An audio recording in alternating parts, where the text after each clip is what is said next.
Bonsoir à tous et bienvenue sur PlayJob. Ce live est consacré à PwC et à son recrutement, essentiellement d'ingénieurs pour les fonctions d'audit et de conseil. PwC a souhaité sensibiliser particulièrement les ingénieurs à ces deux fonctions. Et ce soir, c'est un moment unique pendant lequel vous allez pouvoir poser toutes vos questions, franchement, avec le plus grand franc-parler, sans la moindre langue de bois. Je m'y engage. C'est du live et ça commence maintenant.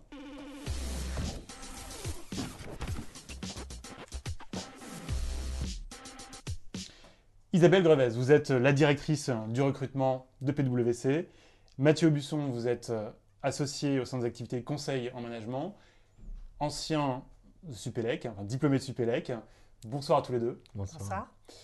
On vous laisse une première minute pour introduire ce live. C'est la minute corporate. Je suis dans ma boîte et ma boîte est à l'intérieur de moi. C'est à vous. Qui commence? Qui y va? C'est bien. Si on- Honneur aux femmes. Voilà. Alors, PwC, eh bien, c'est le leader mondial de l'audit et du conseil. Ce n'est pas une petite boutique puisque nous sommes 180 000 personnes dans le monde et on est présent dans 158 pays et je crois 900 et quelques bureaux. Donc, c'est une grande maison avec une envergure très internationale. En France, bien sûr, nous sommes un peu moins nombreux. Nous sommes 4000 répartis dans 25 bureaux et avec plusieurs grands métiers. Le métier de l'audit, le métier de l'expertise comptable et puis les métiers de conseil, que ce soit le conseil en management, le conseil en stratégie, le conseil en transaction et puis le conseil juridique et fiscal.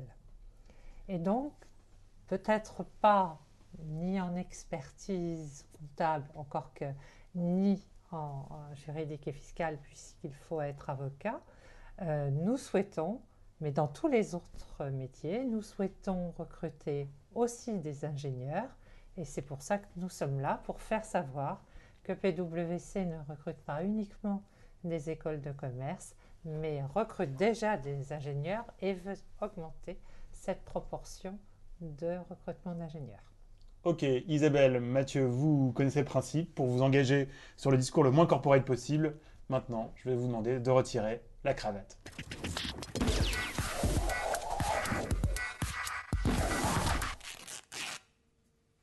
Et vous pouvez y aller en fait. Vous la mettez dans cette boîte. Et pour nous, c'est un engagement qui est important. En fait, c'est l'engagement que, au moins pendant ces 50 grosses minutes, vous Alors vous voilà, engagez. C'est un peu virtuel C'est un pour peu moi, virtuel mais pour bon, vous, mais c'est symbolique en fait. C'est important. c'est symbolique, voilà. C'est important. Allez, Allez, hop. voilà. on se débarrasse de On ça. est mieux maintenant. Bah, surtout qu'en plus, vous, Mathieu, vous êtes arrivé sans cravate. Donc, Ah, je dois l'avouer, je dois l'avouer. si vous voulez, on est quand même mieux maintenant. On passe à la première question. Je vous invite tous à poser toutes vos questions. Franchement, on les prendra tout au maximum ce soir. Question. Première question. Les postes à pourvoir sont en conseil ou en audit? Les deux. Il y a des postes de junior, parce que là, je pense qu'on va parler des jeunes diplômés plus précisément. Il y a des postes à pourvoir en audit. On parle de combien de postes, Isabelle, au En total? tout, 450 environ. Là, on parle des postes, on parle des Des postes jeunes diplômés. CDI. Ok. Des CDI, tout le monde est en CDI chez nous. Et donc, Et- on ne connaît pas d'autres formes. Et stagiaires également, en fait. Vous cherchez des stagiaires. Plus, alors à ce moment-là, si on parle des stagiaires, c'est 450 jeunes CDI et 300 ou 400 stagiaires. Ok, mais est-ce que vous cherchez avant tout pour les fonctions conseil ou les fonctions audit? Est-ce que vous ne cherchez pas à nous appâter un peu avec le conseil, parce que vous savez que c'est ce qui intéresse le plus en général les étudiants, mais est-ce que c'est pas surtout pour l'audit que vous recrutez? Ah bah, bien sûr, il y a plus de postes juniors en audit qu'en consulting ou qu'en conseil. Oui, ça Donc a votre but toujours c'est de nous été. convaitre d'aller en audit ce soir, c'est ça? Non, c'est pas ça. Bon, déjà, il y a à peu près sur 4000 personnes, il y en a 1500 en audit, mais il y en a quand même 800 en conseil, donc c'est pas négligeable. Simplement, il est vrai que l'audit prend des jeunes et les forme, alors que le conseil prend aussi des jeunes, mais en moindre proportion, et recrute plus d'expérimentés en proportion. Mathieu. Dans le milieu du conseil, est-ce que vous recrutez de manière significative des ingénieurs qui n'ont pas de formation complémentaire? J'entends diplôme et non-expérience professionnelle dans le milieu de l'économie, de la finance, du management, et sur quel type de poste dans le conseil? Écoutez, Vous vous intéressez à des ingénieurs non expérimentés, enfin vraiment des gens qui sont des ingénieurs bruts, sans même une expérience de management ou de formation management? oui, tout à fait. D'ailleurs, j'en suis le meilleur exemple. J'ai fait Supélec et sans formation complémentaire. Et à l'issue de ma formation, je suis rentré chez PwC, donc j'ai été un peu élevé dans ce milieu-là. Et Ah, vous pas êtes ah oui, un pur produit d'élevage, en ouais, fait. je suis un pur produit. Je suis élevé au grand là. Et je ne suis pas le seul. Alors, je vais parler pour le métier du conseil, mais effectivement, on recrute des gens qui n'ont pas forcément la double compétence, la triple compétence, et qu'on sait intégrer sur des métiers sur lesquels finalement c'est d'ailleurs plus leur expérience d'ingénieur qu'on recherche que leur double compétence. En fait. D'accord, ça vaut pour l'audit également, parce que là vous parlez pour le conseil peut-être Mathieu, mais pour l'audit c'est pareil, enfin si j'ai pas d'expérience financière ou de compétences particulières, enfin... Alors, les ingénieurs qui vont en audit, je crois qu'il y a à peu près la moitié d'ingénieurs qui, sortant de leur école d'ingénieur, viennent nous rejoindre, et l'autre moitié qui est passée après par un master spécialisé audit conseil. Mais franchement... Sur le recrutement ça change rien, enfin, Non. ou est-ce qu'il y a quand même une plus-value, enfin une valeur ajoutée à l'étudiant qui a fait... Vous êtes en train de dire que les masters spécialisés ça ne servent à rien? Non, ça dépend de quel point de vue on se place. C'est plus facile pour un jeune, c'est plus confortable d'avoir fait un an de master spécialisé et de rentrer chez nous ensuite. Mais pour nous, grosso modo, nous Ça sommes... change pas l'intérêt de la candidature, c'est ce que vous voulez dire? Non, et nous sommes des gros instituts de formation, tout le monde le sait. Donc, ce qu'on va demander aux jeunes, en audit surtout, c'est de se former très vite. Et effectivement, celui qui n'a pas fait de master spécialisé va avoir à avaler un nombre de connaissances très important en peu de temps. Mais c'est plus, le fait d'avoir fait un master spécialisé, c'est plus son confort à lui que le nôtre, parce qu'on s'aperçoit, quand on étudie sur 2 ans ou 3 ans ce que font les gens, que ceux qui n'ont pas fait de master spécialisé, mais qui ont la motivation pour réussir, réussissent aussi bien que les autres. Vous semblez dire que vous appréciez les ingénieurs. Oui, on les apprécie. Cela veut-il dire que la priorité est totale pour ces profils-là? On parle que des ingénieurs, c'est-à-dire que sur tous les gens que vous recrutez là, vous recrutez que des ingénieurs, enfin c'est vraiment où... Non, non, non. Aujourd'hui, on s'intéresse aux ingénieurs. Pour l'instant, si on prend tous nos recrutements, les ingénieurs représentent entre 15 et 20% de nos recrutements et nous souhaitons accroître ce pourcentage. Mais nous n'avons pas dit, et je ne pourrais pas dire que c'est la majorité actuellement. La majorité actuellement, c'est encore des écoles de commerce, oui, c'est 55 ou 60%. Et je compléterai en disant que finalement ces pourcentages qu'évoque Isabelle sont variables suivant les métiers. Je reprends le métier du conseil, on est plutôt sur des logiques 50-50 entre des ingénieurs et des autres profils type école de commerce, université ou autres, et sur lesquels d'ailleurs on a des besoins métiers qui justifient peut-être plus encore notre besoin d'ingénieurs en fait. D'accord. Mais juste pour bien vraiment comprendre, cet intérêt pour les ingénieurs, c'est quoi? C'est parce que vous êtes, il n'y a pas assez de monde du côté des écoles de management? Il y a une pénurie ou c'est parce que vous trouvez qu'il y a une valeur intrinsèque à l'ingénieur? Alors, on trouve une valeur intrinsèque à l'ingénieur. Dans les métiers, je dirais, un peu historiques comme l'audit, c'est important. On audite des entreprises qui ont un fort contenu technologique ou un fort contenu métier. Et quand on est chez un constructeur automobile, eh bien, il faut d'abord comprendre leurs besoins, leurs défis, leurs problèmes avant de commencer à étudier leurs comptes. Et lorsque dans nos équipes essentiellement financières, il y a aussi des ingénieurs qui ont la même formation, le même langage que les opérationnels chez nos clients, eh bien notre compréhension... Ça aide vraiment? Oui, ça aide vraiment. Vous sentez qu'il y a un décalage entre des managers, par exemple, et des milieux industriels? Enfin, vous sentez que des gens sortis d'école de commerce ne sont pas aussi compétents sur ce... Non, ça veut dire qu'une équipe qui a à la fois des écoles de commerce et des écoles d'ingénieurs est meilleure qu'une équipe qui n'a qu'un seul profil. Ça, C'est pour les métiers historiques. Et ça apporte un regard, je pense, différent qui complète, comme l'a dit Isabelle, la vision que peut avoir une personne qui est un prisme uniquement financier. Je compléterais en disant que sur les métiers de conseil en management, on a des métiers de conseil qui sont beaucoup plus proches de la formation des ingénieurs. On a des métiers des gens qui font de la supply chain, qui font des systèmes d'information.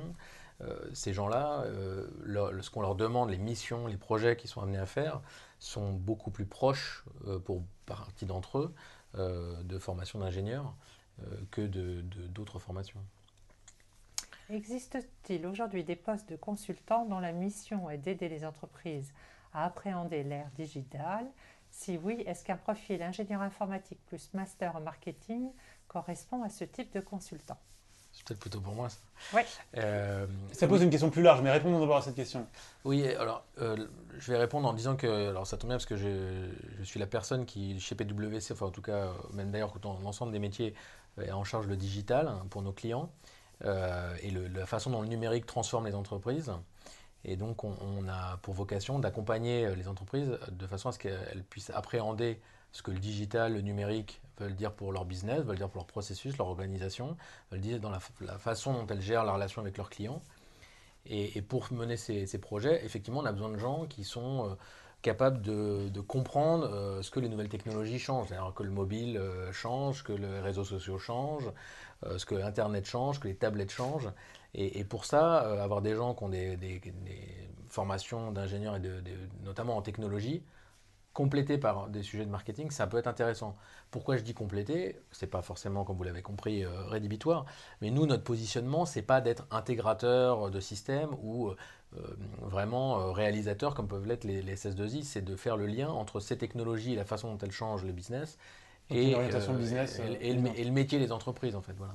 Donc comment transformer et aider les entreprises à se transformer dans cette ère digitale? Ça touche une question un peu plus large, c'est-à-dire que quand je postule chez PwC, je postule par exemple en audit ou en conseil, ou est-ce que, là on parle de digital, mais où est-ce qu'il y a des filières ou une sectorisation ou voilà, est-ce que je postule à des choses plus précises que ça? Est-ce que je peux formuler un vœu plus précis que le conseil en management et rentrer par exemple dire voilà, moi la dimension digitale m'intéresse, je voudrais travailler là-dessus.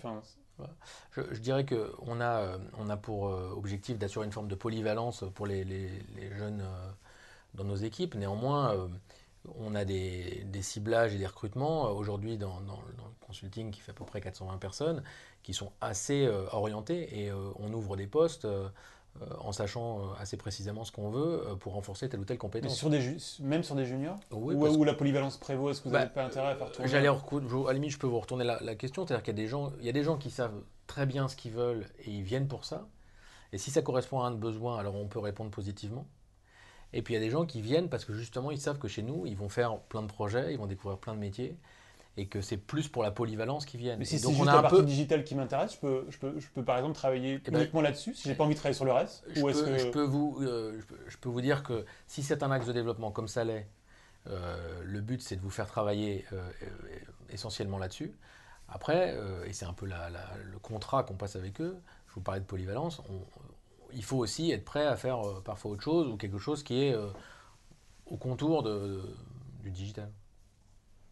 Pouvez-vous préciser quel type d'ingénieur vous recherchez, s'il vous plaît, en termes de diplôme? Alors, quel type d'ingénieur? C'est des ingénieurs généralistes, les grandes écoles d'ingénieurs qu'on connaît tous. Déjà, vous apportez une réponse généraliste, c'est-à-dire que les écoles spécialisées ne vous intéressent pas. Il peut y en avoir. Une école de chimie, mais... par exemple, j'ai fait chimie Paris Tech. La chimie, oui, non, ça va être un peu dur, ça, la chimie. Mais pourquoi? Parce que vous nous disiez que dans l'audit, c'était intéressant d'avoir des gens qui... J'imagine qu'il y a des grands groupes Oui, alors ça peut, vous avez raison. Mais en nombre de postes, il y a plus de postes pour un ingénieur généraliste que pour quelqu'un qui voudrait absolument travailler dans la chimie. Moi, je voudrais dire, plus qu'en termes de diplôme, c'est... bien sûr être ingénieur, mais attention, ce ne sont pas des ingénieurs bureau d'études chez nous. Si on est intéressé par faire du bureau d'études, ce n'est pas dans des entreprises comme les nôtres qu'il faut rentrer. Nous cherchons à la fois des gens qui ont une technicité, comme le diplôme d'ingénieur le donne, mais aussi qui sont intéressés par la relation client et par le travail en équipe. Parce qu'on ne sait pas travailler autrement qu'en équipe, primo, et autrement que chez les clients. Donc il faut être un ingénieur Ok, intéressé par la ok relation Isabelle, mais client. sur les diplômes. Vous parlez d'école généraliste, ok, mais parlons du niveau de l'école.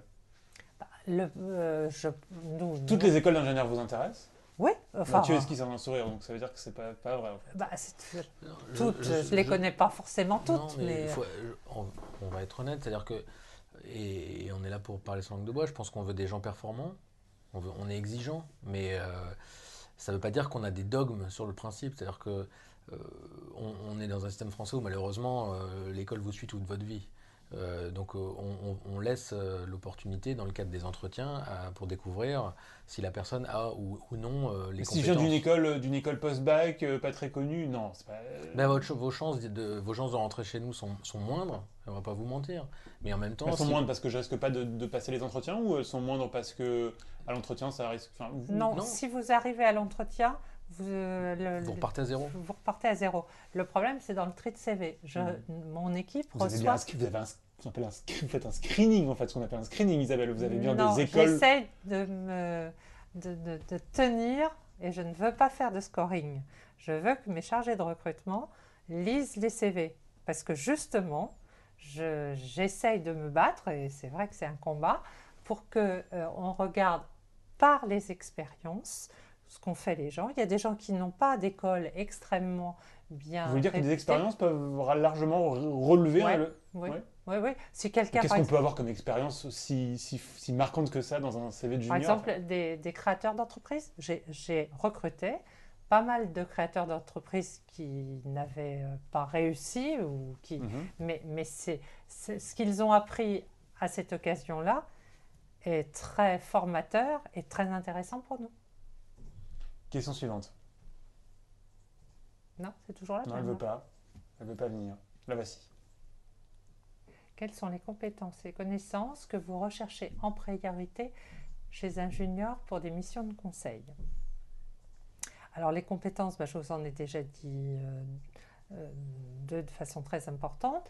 La Vous faites compétence, référence à quoi, Isabelle, quand vous dites les compétences? Enfin, celles que c'est de savoir travailler en équipe et d'avoir une excellente relation client. D'accord.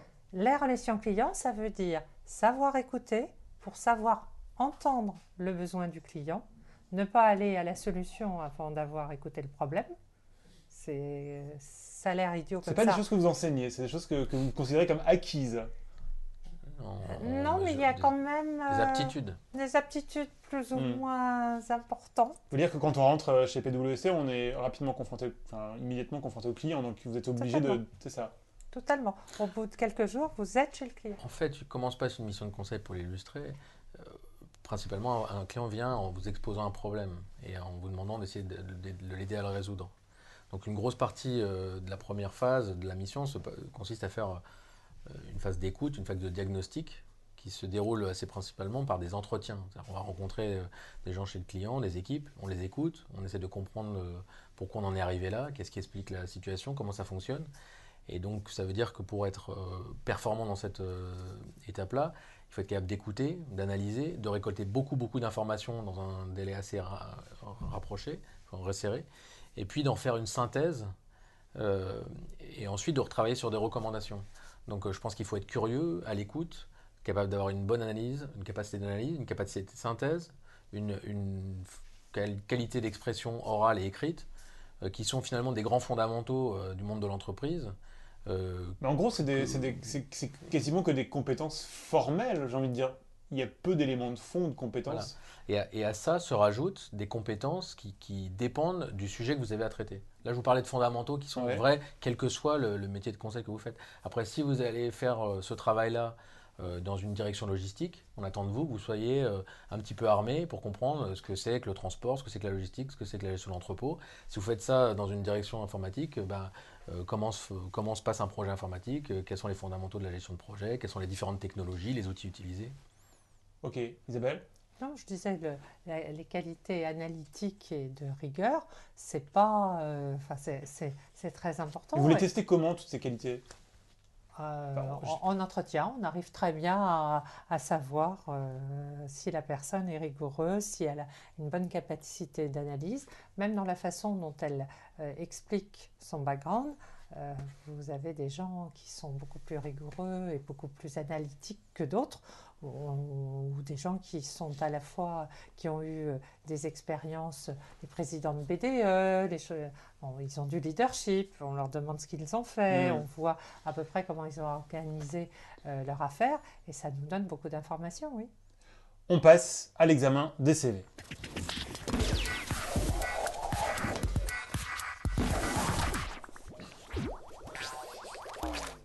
Isabelle, Mathieu, je vous donne une feuille sur laquelle se trouvent 6 profils. Je voudrais que vous disiez ce que vous en pensez en fait. Alors Rémi, ECAM Lyon, école post-bac en 5 ans, recherche poste en conseil en système d'information. Là, il va... ECAM Lyon, école post-bac. Je vais vous tirer un peu la tête, vous n'êtes pas super content.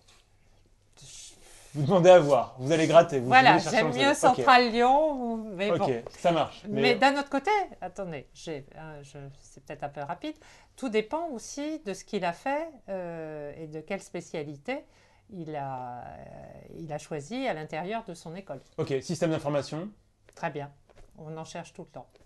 Il y a à peu Vous près dites tout à l'heure que vous ne cherchez pas d'intégrateur Non, en fait, il y a à peu près 100 personnes dans le conseil qui font de ce qui chez nous maintenant s'appelle technologie, donc un lien avec le système d'information. Notre positionnement, il est sur ce qu'on appelle l'assistance à maîtrise d'ouvrage, c'est comment aider les métiers à formuler des besoins et à retranscrire ça en outils, en solutions. Ce qu'on ne fait pas, c'est qu'on n'intègre pas les systèmes.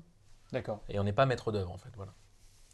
Donc par rapport à ça, s'ils cherchent un métier de conseil en système d'information dans un positionnement assistance à maîtrise d'ouvrage et accompagnement des métiers, oui. Si Rémi a pour objectif d'être dans des sujets beaucoup plus technologiques, il se peut qu'il ne sera pas le plus heureux des hommes chez nous. CV suivant. Sarah, Centrale Lille, 2e année, recherche de césure en conseil en management. On recrute... Centrale Lille, vous êtes heureuse? Oui, pas de problème. En césure, les associés conseillers en management préfèrent les stages de fin d'études, tout simplement parce qu'ensuite, ils aiment bien recruter dans la foulée les personnes. Ça veut dire que ce n'est pas une priorité ou ça veut dire que c'est vraiment quelque chose que vous ne pratiquez pas chez PwC? C'est pas une priorité, ça arrive, mais la priorité, c'est surtout les stages de fin d'études pour pouvoir les embaucher. Ok, très bien. Dans la troisième CV. Mohamed, étudiant en mathématiques à Paris 6, aucune expérience de stage en audit, recherche poste en audit. On n'a pas parlé d'université, vous parlez de grande école jusqu'à présent, et pourtant les profils, on va dire, scientifiques au sens large, est-ce que c'est au sens large ou est-ce que vous parlez vraiment de profils d'ingénieurs? Non, déjà, on prend à peu près 20% de nos recrutements qui sont des universitaires. Alors, la plupart proviennent de masters spécialisés proches de nos métiers, mais un étudiant en maths, c'est très bien. Enfin, je veux dire, si, c'est une super université. Non, mais j'ai aucun souci. Simplement, c'est vrai qu'il faudra qu'il explique pourquoi il veut venir dans un poste d'audit, parce qu'il va être quand même relativement loin de ses bases. La crise, ma bonne dame, la crise. Oui, mais c'est là où je pense que, pour rebondir sur ce que disait Isabelle tout à l'heure, on ne s'est pas fermé. La question, c'est la motivation et la justification de cette motivation et le parcours de Mohamed qui justifiera que ça l'amène là. Si quelqu'un vient nous voir en nous disant je fais de l'audit parce que j'ai rien trouvé de mieux à faire et moi, mon vrai rêve, c'était complètement autre chose, vous imaginerez qu'on ne va pas se jeter sur... Nous, Mathieu, il n'y a pas grand monde qui rêve de faire de l'audit, si. D'abord, il y a des gens qui choisissent. Non, parce que j'ai commencé comme consultante, donc je ne peux pas dire. Je n'ai jamais été auditrice. Vous parlez de rêve, vous dites. Mais je pense que c'est une vision assez réductrice de l'audit. C'est-à-dire finalement, aujourd'hui, l'audit est obligé de changer et un auditeur il est obligé d'avoir une forme de conseil. D'ailleurs, les frontières entre les deux métiers, elles sont assez floues. On rentre sur un sujet sensible, Mathieu. Non, mais dans la relation et dans la façon d'accompagner les clients. C'est-à-dire que finalement, vous êtes un commissaire aux comptes, un directeur financier vous appelle, il vous appelle quasiment tous les jours ou toutes les semaines pour avoir votre avis, votre regard critique sur un certain nombre de sujets. Et ces sujets, bien souvent, très métiers d'ailleurs. On essaie de passer assez vite sur ceux qui Oui. restent. Sylvain Télécom Paris Tech veut faire du conseil avec forte dimension stratégique. Alors, petit point, aujourd'hui, il y a à peu près 80, entre 80 et 100 personnes qui font de la stratégie ou du conseil en stratégie chez nous. Mais c'est vraiment de la stratégie parce que Ça fait PwC partie n'est des, pas connu comme ça un fait cabinet de partie conseil en stratégie. ça fait partie des axes de développement forts.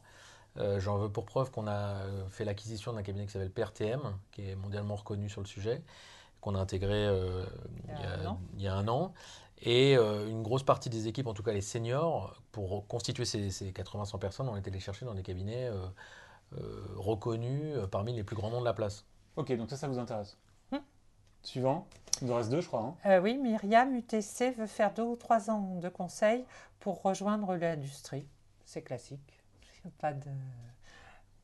Non, mais c'est un contrat, je veux dire, Voilà, c'est une ça- pyramide qui, de toute façon, à un moment, devra Ça accepter vous qu'il y a de dérange pas l'évaporation. Quelqu'un Non, qui vous dit, on est moi, habitué. Ouais. Non, mais je pense qu'il est plus cohérent de l'accepter dès le départ. On va pas se mentir. Enfin, aujourd'hui, on n'est plus dans un monde où vous pouvez signer. C'est comme ça que vous êtes rentré chez PwC, Mathieu, à l'époque Je suis rentré, je pense, comme la grande majorité des gens, en me disant, je sais pas combien de temps je vais y rester. Et je me suis dit, chaque année qui passait, peut-être que c'est la dernière que je ferai. Et d'ailleurs, je me le dis aujourd'hui encore. Et c'est sain. Il faut rester, pas parce que on a fait son temps, que partir grade de manager c'est mieux. Il faut rester parce qu'on apprend des choses et parce qu'on on évolue et on est toujours sur des nouvelles choses. Ok, dernier CV. Grégory, diplômé des mines d'Albi 2011, actuellement chez Peugeot en chef de projet, souhaite passer dans des fonctions de conseil. Alors effectivement, pourquoi pas. Simplement, on peut passer dans des missions de conseil, en conseil si on n'a pas fait 10 ans, 15 ans en industrie. Le passage, il faut le faire assez rapidement. Assez jeune. Ou alors le faire à très haut niveau. On a été un grand patron d'industrie, on passe en Ok, conseil. mais là, on 2 sera- ans, c'est Mais là, ça raisonnable. va, Ok. ça va. Faut pas 8, 10 ans, c'est trop. Ok, ça marche. On repasse aux questions. Je vous laisse prendre la question suivante. En première année d'école d'ingénieur, A+, et intéressé par le conseil en stratégie, je veux savoir s'il est préférable d'avoir fait une césure pour espérer un stage de fin d'études en 3e année, ou peut-on prétendre à un stage de fin d'études dans le conseil sans avoir d'expérience? On rejoint une question qu'on a un peu traitée, mais une césure pour vous, ça a du poids ou pas? Vous en donnez pas, mais vous n'acceptez pas de césure, Non, mais mais les césures. Non, mais ça a du poids parce que finalement, c'est assez paradoxal. C'est-à-dire qu'on arrive, on n'a pas d'emploi, on postule à un premier emploi. Et il y a quand même une vraie différence dans l'ensemble des CV qu'on reçoit entre des gens qui ont des expériences, ça peut être des césures, ça peut être des stages, des initiatives personnelles un petit peu en parallèle qui permettent de distinguer une capacité d'entreprendre et déjà des réalisations alors que les gens ont 22, 23, 24 ans. Et donc tout ce qui permet d'enrichir le bagage et de faire une différence nous intéresse. On me fait signe qu'il y a pas mal de questions, donc je vous laisse. Bon, d'accord. Quel type de on va essayer formations de sont laisser vite. posées aux auditeurs juniors intégrant PwC? Alors là, beaucoup de formations, puisque nous sommes... Isabelle va dire beaucoup trop. Non, pas beaucoup trop, au contraire. Pourtant, vous avez dit on va direct sur le terrain rapidement, en fait. Ah ouais, attendez, on y va, oui, mais pas comme ça. D'abord, on commence par former nos auditeurs. Ils ont des formations techniques, mais aussi des formations. Il y a des associés qui viennent faire les très gentils clients ou les très méchants clients pour que les gens soient formés et Et d'un point sachent de comment ça vue, et d'un point de vue ça- comptable, enfin d'un point de vue financier. Bien sûr, il y a tout ce qu'on veut en matière. Ça dure combien de temps? Je rentre chez PwC en tant qu'auditeur. Vous avez d'abord 15 jours de formation avant de commencer à faire quelque chose, et ça pour tous les auditeurs. Et puis plus le métier est extrêmement spécialisé, par exemple les auditeurs en banque, on ne rentre pas dans une banque comme ça, parce qu'il y a des réglementations importantes, BAL 2, BAL 3, etc. Ou dans les compagnies d'assurance, c'est pareil. Et donc à ce moment-là, en plus de la formation au métier d'auditeur, il y a des formations dans les secteurs spécialisés. Et en général, les auditeurs ont au moins 50 heures de formation par an obligatoire. Ok, une question pour vous, Isabelle. Quel est le salaire moyen d'ingénieur sortant d'une école d'ingénieur chez PwC? Alors, ça Ne dépend. nous dites pas que vous communiquez pas sur les salaires. Non, Ah. pourquoi? Non, selon que vous êtes ingénieur, école rang A, rang B ou rang C, vous allez de 35 000 à 43 000 euros par an fixe plus variable. D'accord, c'est ce qui se passe aujourd'hui. Mm. Ok. Question suivante. Que pensez-vous des universitaires avec une orientation scientifique? On en a parlé tout à l'heure, Ouais, je pense. Ça, c'est-à-dire que les ingénieurs ou les universitaires avec une orientation scientifique nous intéressent. Après, à eux de justifier ce Ça qu'ils sent veulent pas le faire. grand emballement quand même. Hein. Ah, par exemple, si, j'ai des partenariats et je recrute beaucoup de masters SI2E de Dauphine, par exemple. Parce qu'on a des besoins en Qui système n'est pas vraiment une d'information. université, mais enfin bon, bref. On ne va pas ouvrir ce débat jusqu'à présent, Qui n'est c'est pas un encore débat, mais une voilà. université. Question suivante. Recrutez-vous, accompagnez-vous des ingénieurs NTIC qui n'ont pas de diplôme en économie-finance et qui souhaitent évoluer dans les métiers de conseil et d'audit. Quelle transition leur conseillerez-vous éventuellement? C'est ce que je disais tout à l'heure, c'est-à-dire soit ils font un master finance pour compléter, pour arriver un peu plus cool chez nous, soit ils font l'effort et ils devront se former rapidement sur ce qu'ils ne savent pas en arrivant. On a l'impression qu'en tout cas, c'est pas un blocage. En fait, quand Non, on vous c'est pas un écoute, c'est vraiment blocage. pas un blocage. Du moment qu'il y a la motivation, mais ça voudrait dire quand même quelques soirées à bosser au lieu d'aller se promener. Bonsoir, j'ai du mal à comprendre l'intérêt pour un ingénieur d'aller faire de l'audit. Il va falloir nous expliquer. Mais pourtant, il y en a beaucoup. On a compris, je pense, ce soir, quel était votre intérêt de recruter des ingénieurs. Mais c'est quoi l'intérêt pour un ingénieur d'aller faire de l'audit? Si quelqu'un est intéressé à connaître et à comprendre le fonctionnement d'une entreprise, ses flux financiers et ce que veut dire les flux économiques de l'entreprise via les comptes, c'est très intéressant. Et puis, d'autre part, il y a beaucoup d'associés d'audit, en particulier dans les financial services, dans les banques qui sont des ingénieurs, parce qu'il y a aussi un besoin de comprendre l'ensemble des systèmes qui va bien à une forme analytique de raisonnement. Et les ingénieurs sont très, très bien formés pour ça. On passe à la question du concurrent.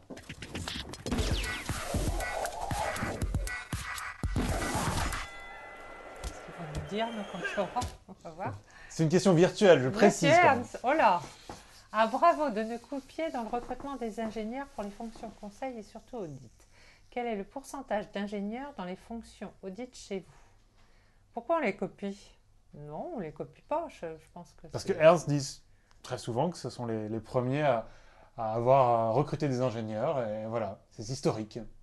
Alors, Donc à ce titre-là, ça vous doit copiez. être vrai, mais à ce moment-là, ça s'appelait Arthur Andersen d'abord, parce que c'est effectivement Arthur Andersen qui a une implantation très importante dans les écoles d'ingénieurs depuis X temps. Maintenant, nous devons avoir des pourcentages relativement proches. Vous l'avez dit tout à l'heure, non? D'ailleurs, vous avez dit quoi en fait en termes d'ingénieur? Vous avez dit 15-20%, c'est ça? Voilà, c'est ça. Sur l'audit ou sur le- Non, l'ensemble des métiers. Et Mathieu a complété en disant c'est plus 50-50 sur le conseil. D'accord. Bon, bah voilà, réponse faite. On repasse à vos questions. Question suivante. J'en reviens. Ah. Souvent, les ingénieurs viennent dans l'audit aussi parce qu'ils ont choisi une école d'ingénieurs parce qu'ils étaient très déliés intellectuellement, qu'ils ont fait de bonnes études et tout ça, mais en même temps, ils n'étaient pas forcément très intéressés par la production industrielle et autres. Et le fait de venir dans un cabinet d'audit et de conseil leur permet de sortir un peu comme j'ai par exemple beaucoup de STP qui sont dans l'audit immobilier parce qu'ils ne voulaient pas travailler dans le BTP. Du coup, la bonne question. Alors, ok, on peut comprendre ça en fait. Et je pense que ça concerne un certain nombre de personnes. Oui, Mais bien sûr. ça voudrait donc dire que, ma question devient donc, est-ce que cette transition, ce passage par l'audit par exemple, pendant 2, 3 ans, 4 ans, 5 ans, va permettre d'assurer la conversion technique vers des métiers plus managériaux, plus financiers Tout à et fait. vraiment. Tout à fait. Pour vous, Moi, Ouais, moi, et par c'est exemple, pareil, en fait, une des raisons pour lesquelles j'étais chez PwC quand je suis sorti de l'école d'ingénieur, c'était, d'ailleurs j'ai commencé par l'audit, et finalement c'était une forme de formation complémentaire, quelque part rémunérée par l'employeur. Et les premières années, au moins la première année et demie ou les 2 premières années, je les ai justement plutôt passées à me former sur des métiers que je ne connaissais pas et à m'éloigner assez fortement de mes bases en fait. Et c'était peut-être aussi ce que je cherchais, de compléter. Donc finalement, je ne pense pas que tous ces cas-là aient vocation à rester. Une partie resteront parce qu'ils découvriront une forme de passion ou plus d'intérêt qu'ils n'en pouvaient peut-être le penser. Et puis d'autres ils iront vers des fonctions de management avec la formation qui va bien. Mathieu, pourrais-tu nous expliquer tes surprises lors de ta première année? Je pense que c'est un peu ce que je disais. La première année, moi, j'étais assez décontenancé, un peu perdu, parce que finalement, une grande partie de ce que j'avais appris avant ne m'avait pas forcément servi. Et quand je dis ne me servait pas, c'était l'aspect technique, en fait. Moi, je sortais de cours d'automatique, Mais d'électrotechnique, quoi, c'est de la d'informatique. déception ou... Non, non, je complétais finalement mon spectre en allant étudier les états financiers, en ayant en étant sur des missions qui étaient assez denses, parce que ça durait 1, 2 semaines. Toutes les 2, 3 semaines, on changeait de client, on changeait d'industrie, on devait réapprendre. On avait une forme d'autonomie assez rapide, assez forte, qui vient très très vite finalement. On est très vite en supervision, on se retrouve à encadrer quelqu'un qui a 1 an de moins que vous au bout d'1 an, même parfois au bout de 6 mois. Donc il y a en même temps une forme très scolaire, très cadrée, très méthodologique, avec le cadre et la formation qu'Isabelle évoquait. Et puis en même temps, il y a une forme de responsabilisation des gens, sûrement beaucoup plus rapide que dans d'autres fonctions et dans d'autres entreprises en fait. Question suivante. Qu'en est-il du nomadisme chez vous? Ah bah ça, il faut être nomade chez nous. Parce que on n'est toujours jamais chez nous. On est toujours chez les clients. Donc, Plus dans l'audit que dans le conseil d'ailleurs, non? Ou pas? non. Non, en fait, alors on pourrait se dire que les consultants ou les gens qui font des transactions sont plus au bureau que. Alors c'est sûrement un peu vrai. Néanmoins, Les nous, missions sont plus longues en conseil. Les sont plus missions longues, mais sont nous, en général plus longues. les Oui. clients, ils nous payent, hein, parfois, on espère qu'ils nous payent, et ils nous payent quand même pour nous voir. Donc, voilà. Et ils nous payent pas pour voir notre belle tête, mais parce que on travaille, et pour travailler, comme je vous le disais, il faut rencontrer les gens, il faut les interroger, il faut travailler avec eux, à leur côté, et ça, on a du mal à le faire quand on est au bureau, bien loin de chez nos clients. Donc, il faut être nomade, et je dois dire que par rapport à C'est la... quoi nomade? Qu'est-ce qu'on appelle nomade? Parce qu'une mission de conseil, par exemple, ça dure quand même un certain temps. C'est pas. Oui, Non. mais on n'est pas, on revient pas à son bureau, on ne retrouve pas ses petites affaires toujours au même C'est quoi le endroit. rythme enfin, c'est quoi le rythme d'une mission de conseil? C'est quoi grossièrement? Une mission de conseil, ça peut être 3 à 6 mois, il y en a des plus longues d'1 an. On a pour politique, au bout de 12 mois, de faire des rotations, parce que c'est un contrat, les gens ne sont pas venus pour être embauchés chez un de nos clients, ils sont venus pour savoir que l'employeur c'est PwC. Et donc régulièrement, ils reviennent au bureau pour Mhm. un certain nombre d'occasions, et puis au bout de 12 mois, ils tournent. Donc, Audit, c'est Ah bah plus fréquent que ça. c'est plus fréquent, parce que les missions d'audit durent en général une semaine, quelquefois 2, et vous changez d'équipe et de client à chaque fois, et de localisation, bien sûr, à chaque fois. D'accord, mais ça, c'est pas du tout une qualité dont vous aviez parlé. Enfin, de toutes les qualités, toutes les compétences que vous avez nommées depuis le départ, vous avez jamais parlé de cette mobilité. Ça voilà, veut dire qu'elle s'apprend ou ça veut dire que c'est quelque chose d'essentiel que vous mesurez chez. Oui, ça nous paraît tellement évident qu'on ne l'a peut-être pas dit, mais c'est sûr que c'est... On peut refuser ou pas des mobilités? Non. Enfin, d'aller chez un client parce qu'il est, il est Est-ce qu'on loin. n'a pas non. envie de passer, on n'a pas envie d'aller dans le centre de la France, je sais pas. Non, mais- c'est pas très bien vu. ouais. Et En puis je conseil, pense c'est que plus simple ou pas? la mobilité. Enfin, c'est plus simple, non, de pas se staffer sur une mission. Enfin, on peut refuser des missions ou pas? On peut toujours, pour des raisons qu'on peut comprendre, refuser. Après, le point, c'est qu'il ne faut pas en refuser 40 de suite, sinon forcément le contrat moral se casse. C'est un peu une forme de... On sait ce qu'on va trouver. En conseil, les missions sont pas plus autour de Paris. Enfin, Aujourd'hui, ça ne vous aura pas échappé qu'il y a une forme de crise en France Mhm. et que donc une grande partie de la croissance, elle va se faire dans d'autres pays.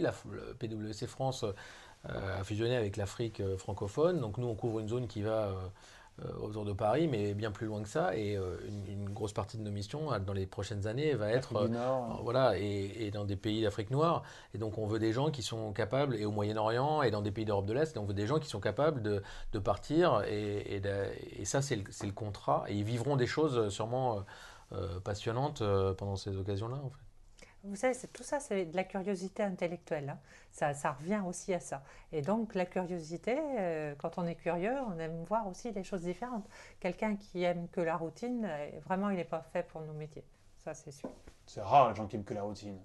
Ça peut. Certains peuvent être rassurés. Comment faire pour convaincre lors d'un entretien? Alors, C'est quoi le processus chez vous d'ailleurs? Parce que, enfin, C'est- est-ce qu'on parle d'un même processus pour le 10 et le conseil ou pas? Grossièrement? Grossièrement, oui, même s'il y a des différences à la marge. Quand on est dans le conseil en strat, il y a beaucoup plus d'entretiens parce que c'est comme ça dans ce Ah, donc on métier-là. n'échappe pas aux rounds. Enfin, on Un passe petit pour- peu moins chez nous parce que j'essaye de resserrer les process. Et j'estime qu'au bout de 6 entretiens, c'est bon, quoi. On devrait pouvoir Le Fonctionner. marathon s'arrête. fonctionner. D'habitude, c'est 3 entretiens. Que ce soit en audit ou en conseil en management, c'est plutôt 3 entretiens avec grosso modo toujours un entretien avec la RH, un entretien avec un opérationnel et un entretien avec un associé. Dans cet ordre. Plutôt dans cet ordre, mais on peut de temps en temps faire opérationnel d'abord, RH ensuite. Avec parfois des cas. Ok, qu'est-ce qu'il faut faire pour vous convaincre, Isabelle? Bah, Parce qu'à côté RH, alors je vais dire, je vais enfoncer une porte ouverte, mais c'est quand même vrai, c'est être soi-même, parce que c'est on vrai n'est jamais qu'avec aussi. ça, vous vous Ouais, doutez je bien sais je bien peux que ça pas fait m'empêcher très de tarte rebondir à la Ah crème. bah oui, là, Je sais, j'assume, mais pourtant on, on embauche une personne, une personnalité. Donc si elle commence certes, mais à enfin bon, nous demain vous n'allez pas pipeauter, dire aux personnes enfin, à vos collaborateurs d'aller chez les clients comme ils sont en fait, ou au plan au naturel, ils arrivent quand même un peu. C'est pas vraiment non McDonald's. mais le naturel, Vous c'est savez quoi de vous êtes. dire ce qu'ils aiment faire, pourquoi ils sont là. Ce qu'il faut, c'est souvent les jeunes diplômés attendent de dire ce qu'ils vont trouver, enfin, vous disent souvent qu'est-ce que vous allez m'apporter. C'est bien, il faut poser cette question-là, mais il faut aussi dire au recruteur ce que lui-même va apporter à C'est un peu l'entreprise. modeste quand même, non?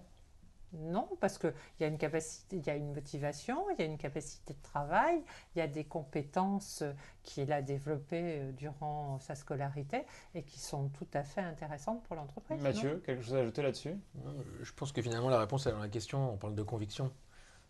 Convaincre, ça veut dire montrer ses convictions et on attend des gens qui sont capables. Enfin, c'est une logique de droit et devoir finalement. Nous, on a l'obligation de faire envie et d'expliquer pourquoi il faut faire le choix de venir chez PwC parce qu'il y a une compétition. Et le candidat, lui, il a finalement pour travail de convaincre et d'expliquer pourquoi il a envie de venir chez nous. Et cet échange-là, chacun finalement prend la décision à la fin de savoir s'il a oui ou non il a envie de l'autre. Et puis convaincre, s'il a su nous convaincre, il saura sûrement convaincre nos clients. Donc voilà, c'est d'autant mieux. C'est quoi la journée type d'un auditeur chez PwC? Je veux dire d'ingénieur. On l'a pas encore eu le price, Non, non? les price, non. Ok, Bon, vous ben, faites votre brand manager là, ok, PwC. Si on vient vous voir, on dit price, on oh, passe pas non, l'entretien, ça. parce que nous-mêmes, Ok, on se prend les pieds dans le tapis aussi. La journée type, ben, justement, l'intérêt, c'est qu'il n'y en a pas des journées types. C'est surtout ça, l'intérêt, c'est que chaque...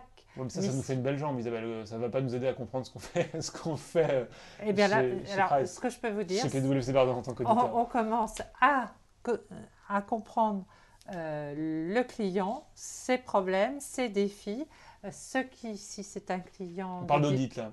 récurrent, si c'est déjà un client qu'on avait les autres années, bah, voir quel type de problème il y a eu sur le dossier les années d'avant. Et puis, on fait connaissance avec sa nouvelle équipe, puisque à chaque client, à chaque client, on change d'équipe. Hein, on peut travailler avec ABC et puis le client d'après, X, Y, Z. Donc, bah, chacun a ses méthodes, etc. Et puis après, bah, on va chez le client, on pose les questions qu'il faut et pour obtenir les renseignements nécessaires pour vérifier les comptes. Voilà. Mais ce jour-là, c'est comme ça. Le jour d'après, ça sera autrement. On passe au que oui, que non.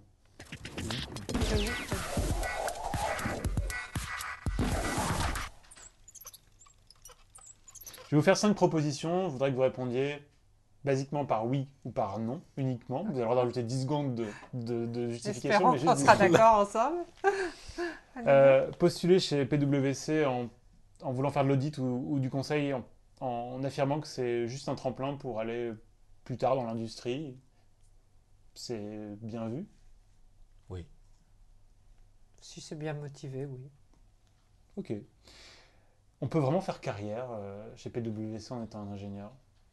Oui. Je Tous vais pas dire nos le contraire. C'est mais- pas les HEC, les SEC, enfin c'est pas les managers qui prennent le pouvoir finalement assez rapidement sur les fonctions stratégiques. Non, ils sont en train de changer. Ouais. Alors c'est non, c'est en train de changer, alors c'est que ça l'était alors. Ou Ça l'était. C'est beaucoup moins le cas. C'est bien pour ça qu'on est là.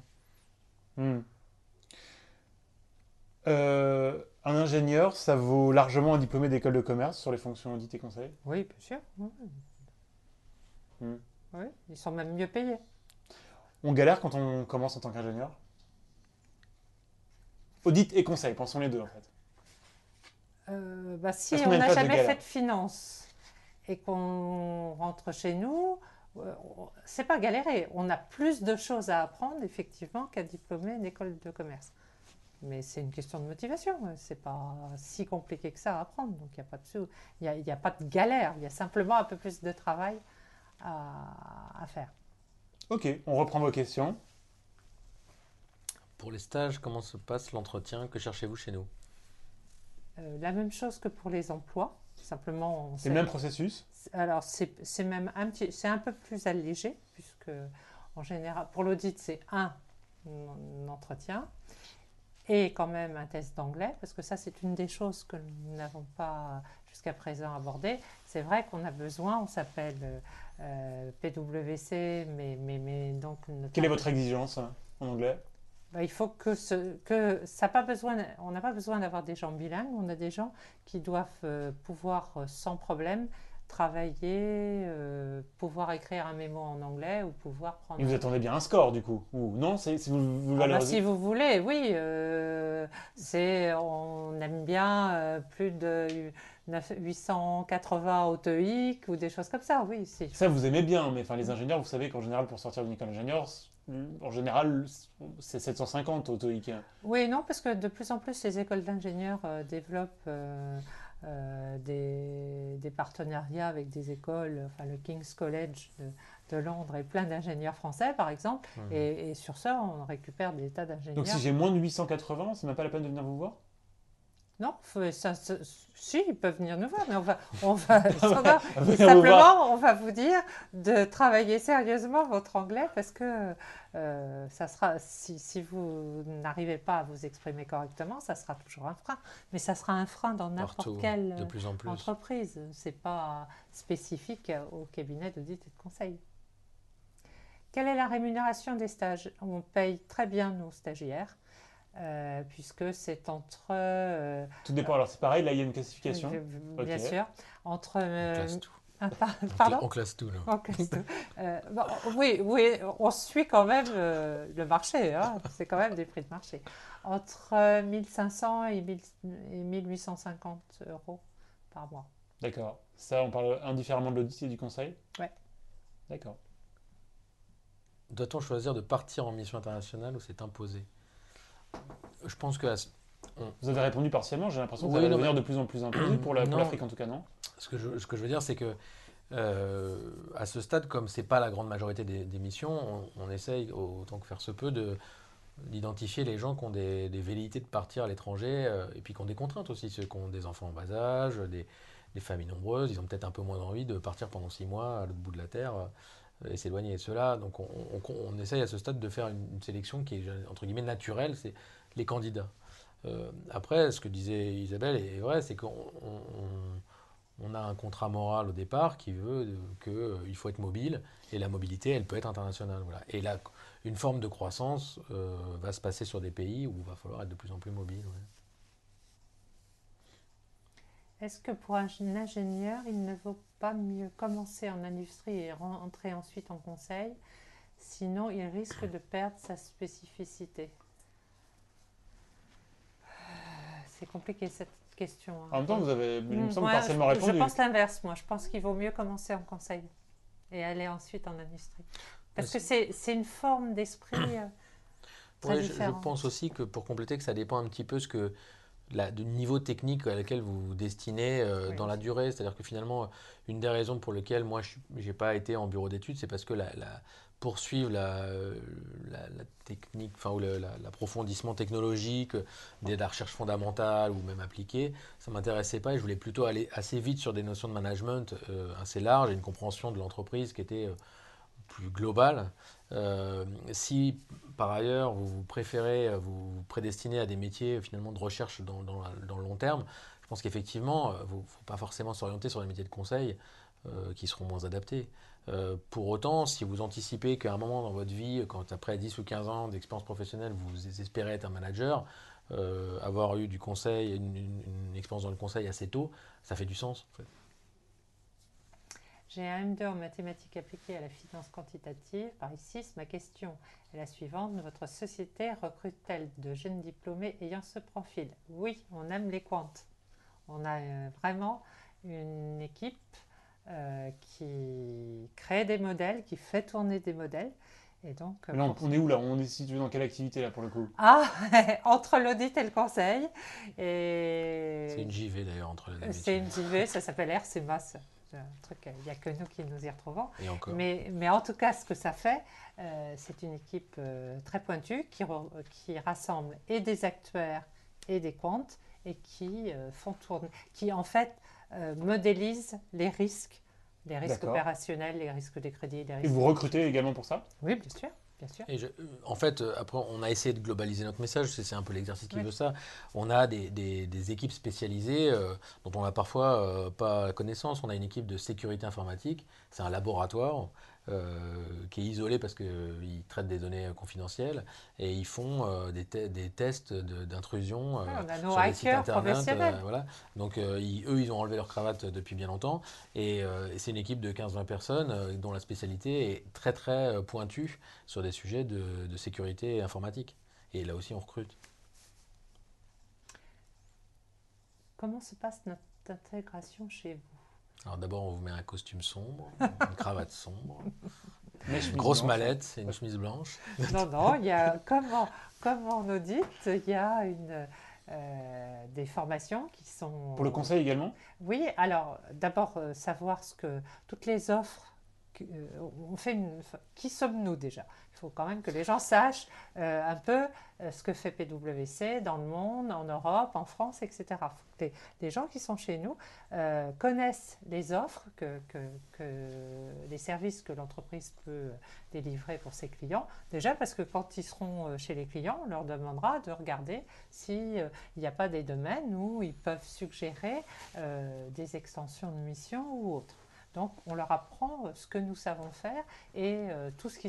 Vous savez, je recrute pour tous les métiers et il y a des moments où je découvre des choses parce que ce sont des entreprises qui sont en perpétuelle mutation. Ok, très bien. Voilà. Ok, ça c'est le début. Et puis après, il y a des formations à la méthodologie de conseil. Alors, ça ne s'appelle pas comme ça, mais c'est exactement le même système. Oui, mais après, je compléterai en disant que la meilleure formation, c'est sur le terrain. Je veux dire, et sur le terrain, ça se passe avec un niveau de supervision qui est proche. Les équipes sont assez resserrées et il y a toujours quelqu'un à côté de vous qui vous explique ce qu'il attend de vous. Au début de la mission, en vous fixant des objectifs, à la fin, en vous évaluant, et tout au long de la mission, en vous aidant quand vous avez des difficultés. Et c'est comme ça qu'on monte et qu'on apprend. Franchement, Mathieu, tu n'as pas l'impression de ne plus être un G. Peut-être, je ne sais pas très bien ce que c'est qu'être je sais peut-être plus très bien ce que c'est qu'être ingénieur. Pour moi, être ingénieur, c'est avant tout avoir un problème qu'on m'a posé, essayer de le mettre dans une équation et de le résoudre avec une approche assez cartésienne, assez analytique. Et ça, je le fais au quotidien. Au départ, je l'ai fait avec des intégrales, avec des théorèmes, et après je l'ai vu que finalement dans le monde de l'entreprise, On peut être négatif en disant qu'assez majoritairement, ça dépasse pas la règle de 3.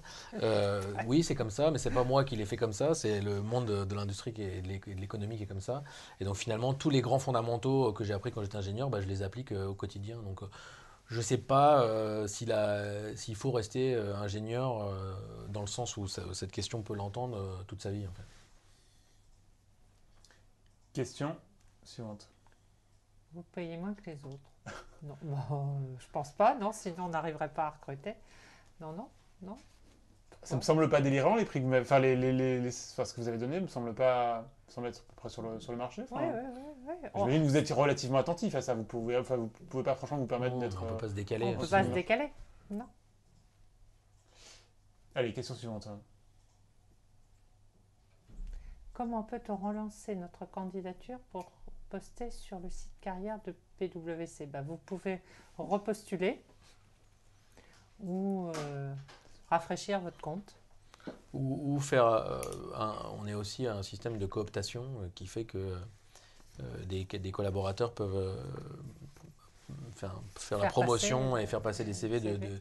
de gens qui sont dans leur connaissance et qui, sur le biais de recommandations, on est un peu comme tous les sites qui vous recommandent. Et ça marche aussi chez nous finalement. C'est vrai, ça marche aussi. Oui, ça marche très bien. Très bien. Parce que sur ce, nos collaborateurs ont déjà fait le travail d'explication de ce qu'est l'entreprise et puis un peu de sélection parce qu'il ne faut pas recommander quelqu'un. Bah voilà, finalement, n'aimerait si vous pas êtes, si vous êtes chez avoir PwC et que vous sur- recommandez quelqu'un, si vous savez qu'il est moyen, vous, Ne le faites pas parce Vous que le faites vous pas. risquez de le retrouver dans votre équipe. C'est pas drôle sinon. Pour les stages, il faut postuler maintenant. D'ailleurs, de façon plus générale, on postule quand? Enfin, voilà. Ça, c'est différent selon les métiers. En audit, parce que tout le monde fait comme ça, je le regrette un peu, mais c'est comme ça, il faut postuler en janvier, février pour des stages qui commencent soit en octobre de la même année, soit en janvier de l'année suivante. Donc ça fait très longtemps à l'avance. Pour le conseil, c'est tout au long de l'année parce qu'en conseil en management, on fait la rotation de tous les 6 mois. ouais. Et comme nous, on a comme nous finalement, c'est une logique de pré-embauche, puisqu'on a parlé tout à l'heure de la césure et qu'on est plutôt une politique de pré-embauche en stage. On a finalement toujours un volant, si je peux me permettre cette expression, de stagiaires qui sont embauchés et donc doivent être remplacés par le prochain embauché d'après. Voilà. Pourquoi venir chez Price égale PwC? Alors, je suppose que ça veut dire par rapport à nos concurrents. Ben, je pense que vu ce qu'on a abordé depuis le départ, c'est-à-dire en gros, on a beaucoup parlé de l'intérêt des ingénieurs, enfin pour les ingénieurs de Ouais. venir chez Price, de l'intérêt de Price, enfin bref, voilà. Mais maintenant, c'est quoi l'intérêt de venir effectivement pile chez PwC? Il y en a beaucoup, sinon on ne serait pas là. Mais d'abord, on est le leader mondial. Et ça, c'est pas Big is Beautiful. Ça nous fait comme une belle jambe, quoi. Ça ne sert pas à Non, parce que ça veut dire qu'on a des clients qui veulent être servis de façon mondiale par tous les PwC de toutes les entreprises, de tous les pays. Et ça veut dire qu'on a des problématiques peut-être un peu plus intéressantes à traiter grâce à ça. D'autre part, on est présent donc dans 158 pays, ce qui veut dire qu'on a 157 chances de pouvoir avoir une mobilité à Il y l'étranger. a vraiment une mobilité internationale? Ah oui, là en ce moment, grosso modo, on est 4000, il y a toujours entre 100 à 150 Français, enfin, ou des étrangers, mais rattachés au bureau français, qui sont à l'étranger tout le temps. C'est peu, Si, parce que attendez, rapporté ça à tourne. 4000. Oui, mais ça tourne, donc ça fait beaucoup plus de monde à la fin. Certes. Bon. Et à peu près. Et quand vous parlez 80 d'aller à l'étranger, vous dites enfin, pour une mission Non, non, ou là, pour je de parle rattachement en fait. un rattachement pour. Ah non, en mission, il y en a beaucoup plus, mais en rattachement pour des longueurs des durées allant de 18 mois à 3 ans. Mais ça veut dire, Isabelle, si je le demande en fait, si je vous demande explicitement de partir sur un autre bureau, c'est des choses qui sont, si je le demande vraiment, c'est des choses qui sont facilement faisables. Alors, on demande à ce que les gens aient 3 ans d'ancienneté, parce qu'on souhaite que les gens soient formés avant de partir. Et puis, il faut être souple sur la date, parce qu'il faut aussi qu'il y ait un besoin dans le bureau qui vous accueille. Mais sinon, on y arrive, oui, bien sûr. Moi, quand même, je pense qu'il y a l'élément de distinction. Alors, tout le monde le cherche et il y a une part de discours dans tout ça, mais je pense Mais que vu de l'extérieur, non, c'est mais je juste pense qu'on que a ce qui, l'impression d'avoir des grands cabinets, on ne perçoit pas forcément la ouais, spécificité. je pense que ce qui nous peut-être nous différencie, c'est la relation humaine en fait. Et Mm. je pense que c'est ce que nous disent les gens qui viennent nous en entretien et c'est ce qu'ils vivent ensuite. C'est l'humain est quand même assez important.